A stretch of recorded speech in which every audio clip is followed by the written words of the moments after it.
सोच रही हूँ कितनी बदल गई हूं मैं। अवश्य सती, तुम्हें विचार व्यक्त करने का अधिकार है, सुरक्षा का अधिकार है, सम्मान का अधिकार है, और तुम्हारे प्रति मेरे वही कर्तव्य रहेंगे जो एक पति के होते हैं। मैं सदैव तुम्हारे सम्मान की रक्षा करूंगा। और मेरी इच्छाओं का अधिकार? मेरी बमांगी होने के अतिरिक्त मैं तुम्हारी हर इच्छा का सम्मान करूंगा सती। तो मेरी एक इच्छा है महादेव, मैं अपने पिता के घर पिताजी के यज्ञ में सम्मिलित होने के लिए जाना चाहती हूँ। हमारा वहां जाना मर्यादा के विपरीत होगा। मेरा अपने पिता के घर जाना मर्यादा के विपरीत कैसे हो सकता है? तुम जिस समाज से आई हो, मैं उसकी मर्यादा की बात कर रहा हूं। विवाह के पश्चात पुत्री के लिए पिता का घर पराया हो जाता है। विवाह के पश्चात पिता के घर जाने के लिए कन्या को अपने और अपने पति के सम्मान की रक्षा करनी चाहिए।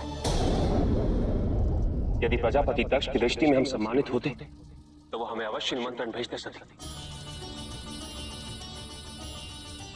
परंतु उन्होंने नहीं भेजा। उनकी दृष्टि में जो भी सम्मानित है सती, वो उनके साथ उनके यज्ञ की पूर्ति करेंगे। याद रहे सती, जो लोग बिना बुलाए दूसरों के घर पहुंच जाते हैं, उन्हें मृत्यु से भी अधिक कष्टदायक अपमान को सहना पड़ता है। किंतु तुम्हारे पति होने के नाते मैं तुम्हें ये पीड़ा नहीं उठाने दूंगा। कह दी ना अपने मन की बात, कर दिया ना पिताजी को पराया। पिता कभी पराये नहीं होते,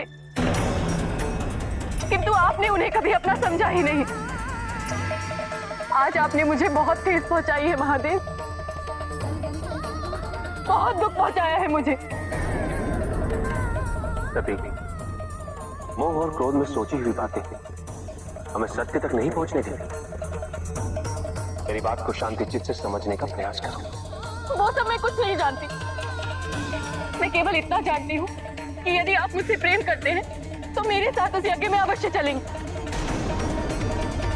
अन्यथा कह दीजिए कि आपको मुझसे प्रेम ही नहीं है। सती, कहिए कि आप मुझसे प्रेम नहीं करते। उसके पश्चात मैं आपसे कुछ नहीं कहूंगी, कुछ नहीं मांगूंगी मैं आपसे। कहते क्यों नहीं कि आप मुझसे प्रेम नहीं करते? आज आपको निर्णय लेना ही होगा। बोलिए महादेव, बोलिए।